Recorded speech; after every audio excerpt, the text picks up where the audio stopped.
త్వరలో టీజీఎస్ ఆర్టీసీలో 3000 ఉద్యోగాలు భర్తీ చేస్తారని తెలంగాణ రోడ్డు రవాణా శాఖ మంత్రి పొన్నం ప్రభాకర్ వెల్లడించారు. అందుకు సంబంధించిన ప్రక్రియ కొనసాగుతుందని, సంస్థల మిగిలిన కాలను సైతం భర్తీ చేస్తామని ఆయన పేర్కొన్నారు.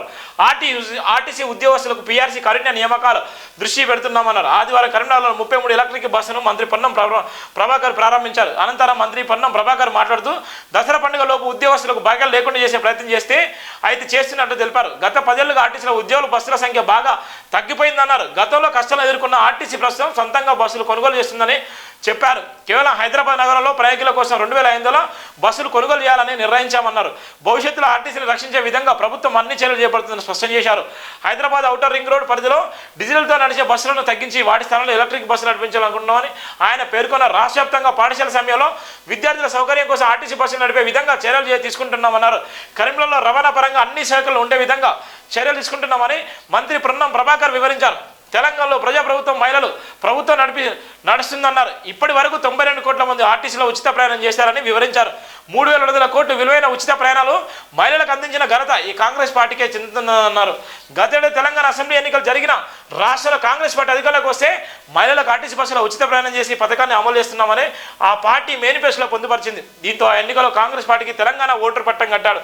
దాంతో రేవంత్ రెడ్డి ప్రభుత్వం కొలువు తీరింది. అనుకున్నట్టు రేవంత్ రెడ్డి సర్కార్ ఈ పథకానికి అమలు చేసింది. దీంతో రాష్ట్ర వ్యాప్తంగా మహిళలు ఉచితంగా ప్రయాణిస్తున్న సంగతి తెలిసిందే.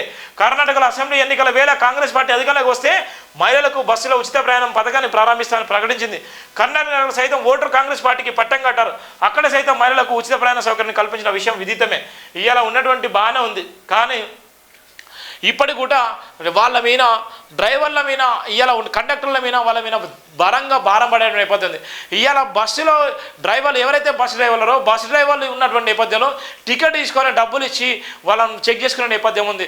గతంలో 52,000 మంది గతంలో ఉన్నటువంటి నేపథ్యంలో ఆ 52,000 మంది ఉన్నటువంటి నేపథ్యంలో ఇప్పటికీ 52,000 మంది ఉన్న అదే భారం పడేటువంటి నేపథ్యం. ఉమ్మడిగా ఉన్నటువంటి నేపథ్యంలో ఎంత ఇబ్బంది పడ్డారో అదే తరలో ఇవాళ కాంగ్రెస్ ప్రభుత్వం వచ్చిన తర్వాత ఇవాళ తెలంగాణ రాష్ట్రం ఏర్పడిన తర్వాత కూడా ఇవాళ ఆర్టీసీ డ్రైవర్ల మీద ఇవాళ ఉన్నటువంటి బస్సు నడిపించేటువంటి వాళ్ళందరి మీద కానీ ఇవాళ అదే ప్రభావం ఉంది. చాలా వరకు చాలాటువంటి బస్సులు ఉన్నాయి.